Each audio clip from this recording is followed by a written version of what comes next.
رسول اللہ صلی اللہ علیہ وآلہ وسلم کی پیدائش سے کچھ عرصہ قبل بیت اللہ کے تعلق سے عبد المطلب کے ساتھ دو اہم واقعات پیش آئے، ایک چاہے زمزم کی خدائی کا واقعہ اور دوسرا فیل کا واقعہ۔ پہلے واقعہ کا خلاصہ یہ ہے کہ عبد المطلب نے خواب دیکھا کہ انہیں زمزم کا کنواں کھودنے کا حکم دیا جا رہا ہے، اور خواب ہی میں انہیں اس کی جگہ بھی بتائی گئی۔ انہوں نے بیدار ہونے کے بعد خدائی شروع کی اور رفتہ رفتہ وہ چیزیں برآمد ہوئیں جو بنو جرہم نے مکہ چھوڑتے وقت چاہے زمزم میں دفن کی تھیں، یعنی تلواریں، زرہیں اور سونے کے دونوں ہرن۔ عبد المطلب نے تلواروں سے کعبے کا دروازہ ڈالا، سونے کے دونوں ہرن بھی دروازے ہی میں فٹ کیے اور حاجیوں کو زمزم پہ لانے کا بندوبست کیا۔ خدائی کے دوران یہ واقعہ بھی پیش آیا کہ جب زمزم کا کنواں نمودار ہو گیا تو قریش نے عبد المطلب سے جھگڑا شروع کیا اور مطالبہ کیا کہ ہمیں بھی خدائی میں شریک کر لو۔ عبد المطلب نے کہا کہ میں ایسا نہیں کر سکتا، اس کام کے لیے مخصوص کیا گیا ہوں، لیکن قریش کے لوگ باز نہ آئے، یہاں تک کہ فیصلے کے لیے بنو سعد کی ایک کاہنہ عورت کے پاس جانا طے ہوا اور لوگ مکہ سے روانہ بھی ہو گئے، لیکن راستے میں اللہ تعالیٰ نے انہیں ایسی علامات دکھائیں کہ وہ سمجھ گئے کہ زمزم کا کام قدرت کی طرف سے عبد المطلب کے لیے مخصوص ہے، اس لیے راستے ہی سے پلٹ آئے۔ یہی موقع تھا جب عبد المطلب نے نظر مانی اگر اللہ نے انہیں 10 لڑکے عطا کیے اور وہ سب کے سب اس عمر کو پہنچے کہ ان کا بچاؤ کر سکے تو وہ ایک لڑکے کو کعبہ کے پاس قربان کر دیں گے۔ دوسرے واقعہ کا خلاصہ یہ ہے کہ ابرہۃ الاشم صباح حبشی نے، جو نجاشی بادشاہ حجش کی طرف سے یمن کا گورنر تھا، جب دیکھا کہ اہل عرب خانہ کعبہ کا حج کرتے ہیں تو صنعاء میں ایک بہت بڑا کلیسا تعمیر کیا اور چاہا کہ عرب کا حج اسی کی طرف پھیر دے، مگر جب اس کی خبر بنو کنانہ کے ایک آدمی کو ہوئی تو اس نے رات کے وقت کلیسا کے اندر گھس کر اس کے قبلے پر پخانہ پہنچ دیا۔ ابرہا کو پتا چلا تو سخت برہم ہوا اور 60,000 کا لشکر جرار لے کر کعبے کو ڈھانے کے لیے نکل کھڑا ہوا۔ اس نے اپنے لیے ایک زبردست ہاتھی بھی منتخب کیا۔ لشکر میں کل 9 یا 13 ہاتھی تھے۔ ابرہا یمن سے یلغار کرتا ہوا مغمس پہنچا اور وہاں اپنے لشکر کو ترتیب دے کر اور ہاتھی کو تیار کر کے مکہ میں داخل ہونے کے لیے چل پڑا۔ جب مزدلفہ اور مینا کے درمیان وادی محصر کے میں پہنچا تو ہاتھی بیٹھ گیا اور کعبے کی طرف بڑھنے کے لیے کسی طرح نہ اٹھا۔ اس کا رخ شمال، جنوب یا مشرق کی طرف کیا جاتا تو اٹھ کر دوڑنے لگتا، لیکن کعبے کی طرف کیا جاتا تو بیٹھ جاتا۔ اسی دوران اللہ نے چڑیوں کا ایک جھنڈ بھیج دیا جس نے لشکر پر ٹھیکری جیسے پتھر گرائے اور اللہ نے اسی سے انہیں کھائے ہوئے بس کی طرح بنا دیا۔ یہ چڑیاں ابابیل اور کمری جیسی تھیں۔ ہر چڑیا کے پاس 3 کنکریاں تھیں، ایک چونچ میں اور 2 پنجوں میں۔ کنکریاں چنے جیسی تھیں، مگر جس کسی کو لگ جاتی تھی اس کے اعضاء کٹنا شروع ہو جاتے تھے اور وہ مر جاتا تھا۔ یہ کنکریاں ہر آدمی کو نہیں لگی تھیں، لیکن لشکر میں ایسی بھگدڑ مچی کہ ہر شخص دوسرے کو رونتا کچلتا گرتا پڑتا بھاگ رہا تھا۔ پھر بھاگنے والے ہر راہ پر گر رہے تھے اور ہر چشمے پر مر رہے تھے۔ ادھر ابرہا پر اللہ کی ایسی آفت آئی کہ اس کی انگلیوں کے پور جڑ گئے اور صنعاء پہنچتے پہنچتے چوزے جیسا ہو گیا۔ پھر اس کا سینہ پھٹ گیا، دل باہر نکل آیا اور وہ مر گیا۔ ابرہا کے اس حملے کے موقع پر مکے کے باشندے جان کے خوف سے گھاٹیوں میں بکھر گئے تھے اور پہاڑ کی چوٹیوں پر جا چھپے تھے۔ جب لشکر پر عذاب نازل ہو گیا تو اطمینان سے اپنے گھروں کو پلٹ آئے۔ یہ واقعہ بیشتر اہل سیر کے بقول نبی صلی اللہ علیہ وآلہ وسلم کی پیدائش سے صرف 50 یا 55 دن پہلے ماہ محرم میں پیش آیا تھا، لہٰذا یہ 571 عیسوی کی فروری کے اواخر یا مارچ کے اوائل کا واقعہ ہے۔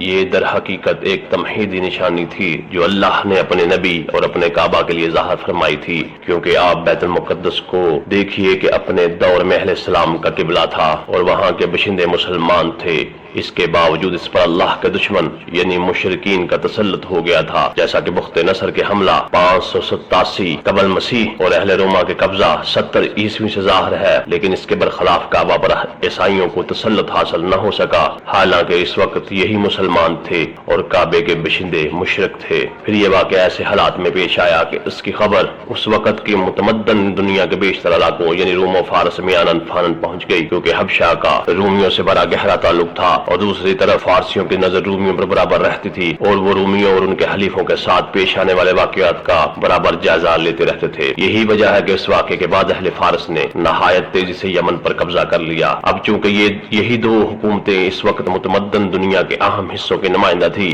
اس لیے اس واقعے کی وجہ سے دنیا کی نگاہیں خانہ کعبہ کی طرف متوجہ ہو گئیں۔ انہیں بیت اللہ کے شرف و عظمت کا ایک کھلا ہوا خدائی نشان دکھلائی پڑ گیا اور یہ بات دلوں میں اچھی طرح بیٹھ گئی کہ اس گھر کو اللہ نے تقدیس کے لیے منتخب کیا ہے، لہذا آئندہ یہاں کی آبادی سے کسی انسان کا دعوی نبوت کے ساتھ اٹھنا اس واقعے کے تقاضے کے عین مطابق ہوگا اور اس خدائی حکمت کی تفسیر ہوگا جو عالم اسباب سے بالا تر طریقے پر اہل ایمان کے خلاف مشرکین کی مدد میں پوشیدہ تھی۔ عبد المطلب کے کل 10 بیٹے تھے جن کے نام یہ ہے حارث، زبیر، ابو طالب، عبداللہ، حمزہ، ابو لہب، غیداد، مفنوم، صفار اور عباس رضی اللہ تعالیٰ عنہما۔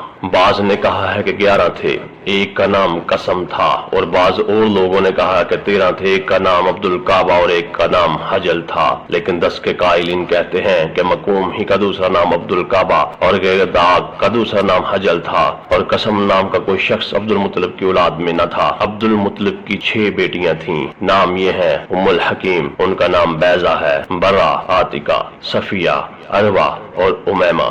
رسول اللہ صلی اللہ علیہ وآلہ وسلم کے والد محترم عبداللہ کی والدہ کا نام فاطمہ، اور وہ عمرو بن عائد بن عمران بن مخزوم بن یکزا بن مرہ کی صاحبزادی تھیں۔ عبد المطلب کی اولاد میں عبداللہ سب سے زیادہ خوبصورت، پاک دامن اور چہیتے تھے اور ذبیح کہلاتے تھے۔ ذبیح کہلانے کی وجہ یہ تھی کہ جب عبد المطلب کے لڑکوں کی تعداد پوری 10 ہو گئی اور وہ بچاؤ کرنے کے لائق ہو گئے تو عبد المطلب نے انہیں اپنی نظر سے آگاہ کیا، سب نے بات مان لی۔ اس کے بعد عبد المطلب نے قسمت کے تیروں پر ان سب کے نام لکھے اور حبل کے قیم کے حوالے کیا۔ قیم نے تیروں کو گردش دے کر قرآن نکالا تو عبداللہ کا نام نکلا۔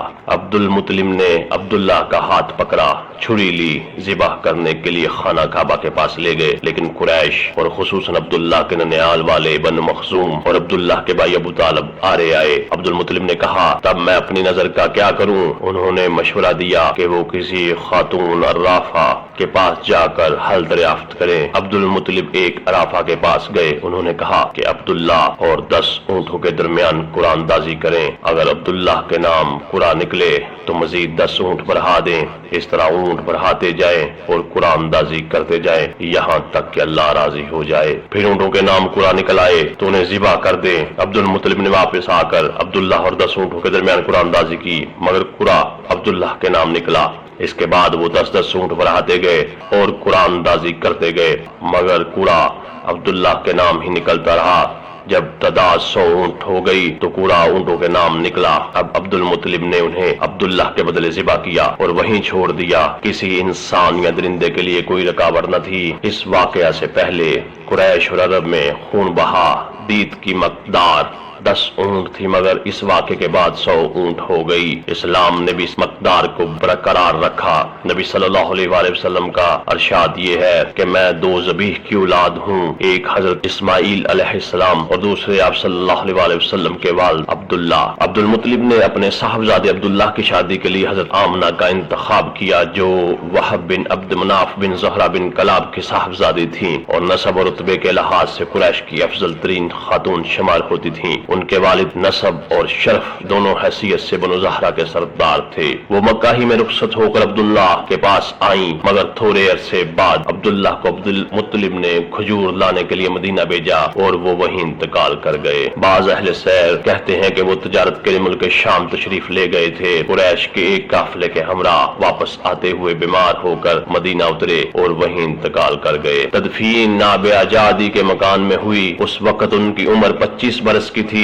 اکثر مورخین کے بقول ابھی رسول اللہ صلی اللہ علیہ وآلہ وسلم پیدا نہیں ہوئے تھے، البتہ بعض اہل سیر کہتے ہیں کہ آپ صلی اللہ علیہ وآلہ وسلم کی پیدائش ان کی وفات سے 2 ماہ پہلے ہو چکی تھی۔ جب ان کی وفات کی خبر مکہ پہنچی تو حضرت آمنہ نے نہایت درد انگیز اشعار پڑے۔ بطحا کی آغوش ہاشم کے صاحبزادے سے خالی ہو گئی، وہ بانگ و خروش کے درمیان ایک لحد میں آسودہ خواب ہو گیا۔ اسے موت نے ایک پکار لگائی اور اس نے لبیک کہہ دیا۔ اب موت نے لوگوں میں ابن ہاشم جیسا کوئی انسان نہیں چھوڑا۔ کتنی حسرت ناک تھی وہ شام جب لوگ انہیں تخت پر اٹھائے لے جا رہے تھے۔ اگر موت اور موت کے حوادث نے ان کا وجود ختم کر دیا ہے تو ان کے کردار کے نقوش نہیں مٹائے جا سکتے۔ وہ بڑے دانا اور رحم دل تھے۔ عبداللہ کا کل ترکہ 5 اونٹ، بکریوں کا 1 ریور، ایک حبشی لونڈی جن کا نام برکت تھا اور کنیت ام ایمن رضی اللہ تعالی عنہا، یہی ام ایمن ہے جنہوں نے رسول اللہ صلی اللہ علیہ وآلہ وسلم کو گود میں کھلایا تھا۔